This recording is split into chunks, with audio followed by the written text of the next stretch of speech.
Iran చర్చలకు వచ్చింది, దిగొచ్చింది, ఇప్పటికే సమయం ఆలస్యమైపోయింది అన్నటువంటిది ట్రంప్.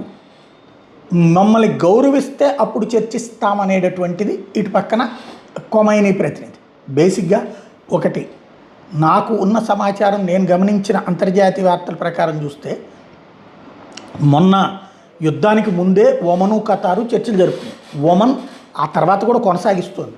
కొమైనీ చనిపోయినా కూడా కొమైనీ ముందే చెప్పాడు, మనం దీర్ఘకాలం వాళ్ళతో యుద్ధం చేయలేము, ఆ తర్వాత ఇరాన్ దేశంలో అల్లకల్లోలం అయిపోతుంది, అప్పుడు ప్రజలు తిరగబడతారు, అప్పుడు ప్రజల్ని మనం కంట్రోల్ చేయలేము, కాబట్టి వాళ్ళు నన్ను చంపిన తర్వాతన దేశం మీరు గనక వాళ్ళతో చర్చలు జరిపేసి సర్దుబాటు చేసుకోండి అన్నటువంటిది కొమైనీ ముందే వాళ్ళకి చెప్పాడు.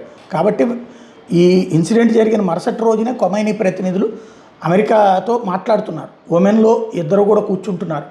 కాకపోతే అమెరికా అడుగుతున్నటువంటిది ఏంటయ్యా అంటే అణ్వస్త్రాలు తయారు చేయబోమన్న హామీ కాదు, ఆ యురేనియం నిల్వలన్నీ అమెరికాకి ఇచ్చేసేయాలి, ప్లస్ ఇప్పటికి తయారు చేస్తున్న ఆయుధాలు అవన్నీ ఇన్స్పెక్షన్కి అవకాశం ఇవ్వాలి. అంటే వీళ్ళ దగ్గర ఏమేం స్థావరాలు ఉన్నాయో ఆ స్థావరాలన్నింటినీ అమెరికాకి చూపించి అందులో అణ్వస్త్రాలు లేవని నిర్ధారించుకునేందుకు అమెరికాకి అవకాశం ఇవ్వాలి.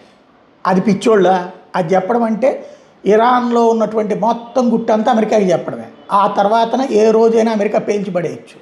కాబట్టి అక్కడ తేడా వస్తుంది, అంతకుమించి మరేం లేదు.